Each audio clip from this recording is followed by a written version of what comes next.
الحمدللہ رب العالمین نحمدہ ونسلم علی رسولہ الکریم اما بعد فوز باللہ من الشیطان الرجیم بسم اللہ الرحمن الرحیم کہ حضرت مولا علی کرم اللہ وجہ الکریم کے 5 قول ہیں، اگر بندہ ان پہ عمل کرنا شروع کر دے تو انشاءاللہ دنیا اور آخرت میں کامیابی اور کامرانی سے ہمکنار ہوگا، اور دنیا میں ایسے زندگی گزارے گا جیسے ایک مکمل بندے کو اور کامیاب بندے کو زندگی گزارنے کا حق ہوتا ہے۔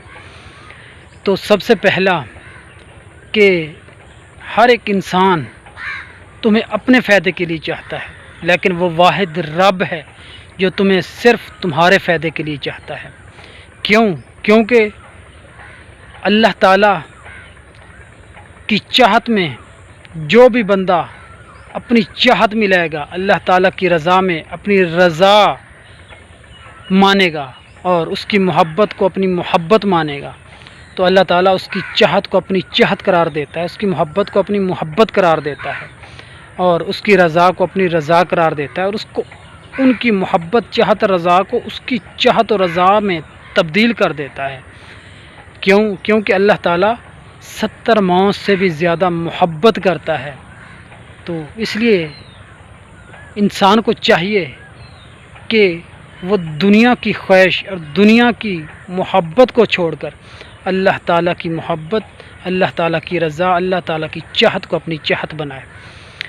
اور نمبر 2، حضرت علی کرم اللہ وجہ الکریم فرماتے ہیں کہ زندگی 2 دن کی ہوتی ہے، ایک دن تمہارے حق میں اور دوسرے دن تمہارے مخالف ہوتی ہے۔ جس دن تمہارے حق میں ہو اس دن غرور مت کرنا، جس دن تمہارے مخالف ہو اس دن صبر کرنا۔ کیونکہ جو غرور کرتا ہے تو غرور کا سر ہمیشہ نیچا ہوتا ہے، اور غرور کرنے والا بندہ چاہے تو کتنا ہی امیر کیوں نہ ہو، کسی بھی مقصد میں کامیاب و کامران نہیں ہو سکتا، پستی سے بلندی کو نہیں پہنچ سکتا، بلکہ بلندی سے پستی کی جانب گرتا رہے گا جتنا غرور و تکبر کرتا رہے گا۔ اور جو صبر کرنے والا ہے اس کے ساتھ تو اللہ تعالیٰ بھی فرماتا ہے کہ ان اللہ مع الصابرین، اللہ صبر کرنے والوں کے ساتھ ہے۔ تو صبر ایک ایسی سواری ہوتی ہے جو انسان کو گرنے نہیں دیتی، چاہے تو کسی کی نظروں میں چاہے تو کسی کے قدموں میں۔ یہ ایک ایسی سواری ہے جو اپنے سوار کو کبھی نہیں گرنے دیتی، نہ کسی کی نظروں میں نہ کسی کے قدموں میں۔ تو صبر کرنا چاہیے، اور صبر کا اجر اللہ تعالیٰ ضرور دیتا ہے۔ اور نمبر 3، اس دوست کو کبھی مت کھونا جس کے دل میں تمہارے لیے محبت ہو، عزت ہو، فکر ہو، چاہت ہو اور تم پہ اعتبار کرتا ہو۔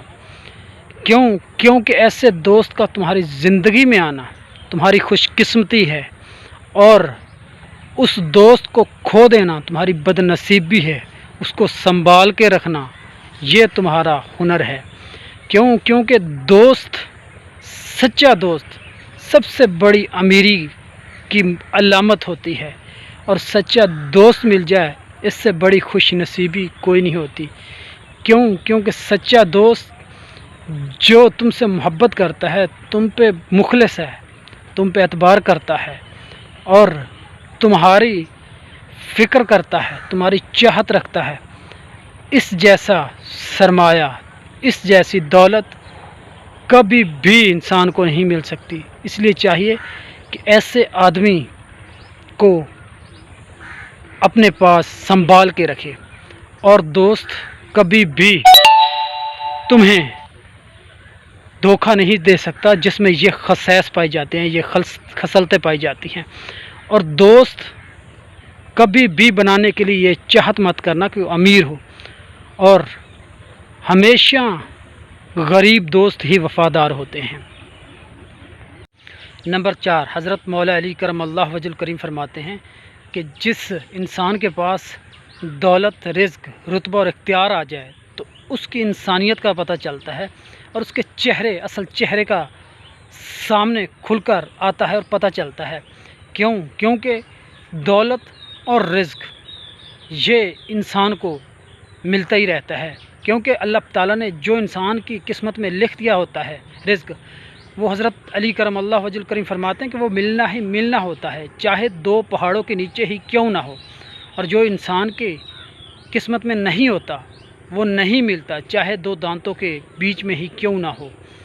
تو ہمیں چاہیے کہ ہمیں دولت کے پیچھے نہیں بھاگنا چاہیے، کیونکہ حضرت علی کرم اللہ وجہ الکریم فرماتے ہیں کہ دولت انسان کے پیچھے ایسے بھاگتی ہے جیسے موت کے پیچھے موت کا فرشتہ بھاگتا ہے۔ تو اسی طرح ہمیں دولت کے پیچھے نہیں بھاگنی چاہیے، جو قسمت میں لکھا ہے وہ تو ملنا ہی ملنا ہے۔ اور جس کے پاس رزق کی تنگی ہے تو حضرت علی کرم اللہ وجہ الکریم فرماتے ہیں کہ وہ اللہ تعالیٰ کے رستے میں صدقہ دے کر اللہ تعالیٰ سے سودا کر لے، اللہ تعالیٰ سے تجارت کر لے، کیونکہ اللہ تعالیٰ ایک کے بدلے 10 دیتا ہے۔ تو دولت اور رزق یہ اللہ تعالیٰ کی دین ہے، جسے چاہے جتنا دے اور جسے چاہے جتنا نہ دے۔ اور اعتبار اور اختیار یعنی رتبہ اور اختیار، یہ بھی اللہ تعالیٰ جسے چاہے تو انسان کا پتہ چلتا ہے کہ انسان اسے سنبھال لے تو بہت بڑا مقام، اگر نہ سنبھال سکے تو غرور و تکبر میں آ جائے تو وہ تباہ و برباد ہو جاتا ہے، پستی پہ گرتا ہے، ناکام ترین شخص کہلاتا ہے، کیونکہ غرور تو ہر چیز کو مٹا کے رکھ دیتا ہے۔ اور سب سے بڑی بات کہ انسان کے چہرے کا پتہ چلتا ہے۔ انسان کی تلاش اس کے لباس میں نہیں ہونی چاہیے، بلکہ انسان کی تلاش اس کے من سے کرو، اس کے اندر سے کرو کہ وہ انسان کیسا ہے، کتنا خوش قسمت ہے، کتنا اس کا مقام ہے، اور انسان کی انسانیت کیا ہے۔ نمبر 5، صحبت انسان کو بہت باکمال بناتی ہے۔ حضرت علی کرم اللہ وجہ الکریم فرماتے ہیں کہ صحبت ایک ایسی تلوار کی مانند ہوتی ہے جو دکھنے میں خوبصورت ترین ہوتی ہے اور اس کا اثر بہت سخت ہوتا ہے، کاٹ دینے والا ہوتا ہے، مشکل ترین ہوتا ہے۔ کیونکہ صحبت کے بارے میں اولیاء کرام فرماتے ہیں کہ اچھے بندے کی صحبت انسان کو اچھا بنا دیتی ہے، برے بندے کی صحبت انسان کو برا بنا دیتی ہے۔ ایک اللہ والے حضرت مولانا روم نے کہا کہ اللہ کے ولی کی صحبت میں بیٹھنا 1000 سال کی عبادت سے بہتر ہے۔ اگر انسان اپنے آپ کو بدلنا چاہتا ہے، انسان اچھا بننا چاہتا ہے، کامیاب ترین بننا چاہتا ہے، تو وہ ایسی ہی صحبت اختیار کرے جو کامیاب ترین لوگوں کی ہوتی ہے، ایسی صحبت اختیار کرے۔ اگر اللہ والا بننا چاہتا ہو تو اللہ والوں کی صحبت اختیار کرے، چاہے تو وہ اللہ والا بن سکے۔ اور اگر بزنس مین بننا چاہتا ہے تو کاروباری لوگوں کی صحبت اختیار کرے۔ اگر کسی بھی دنیا کے شعبے سے تعلق رکھتا ہے، بننا چاہتا ہے تو اس ایسے ہی کامیاب ترین لوگوں جو اس شعبے سے تعلق رکھتے ہیں ان سے تعلق بنا کے رکھے، ان کی صحبت میں بیٹھے تو انشاءاللہ کامیاب و کامران ہوگا۔ وآخر دعوانا الحمدللہ رب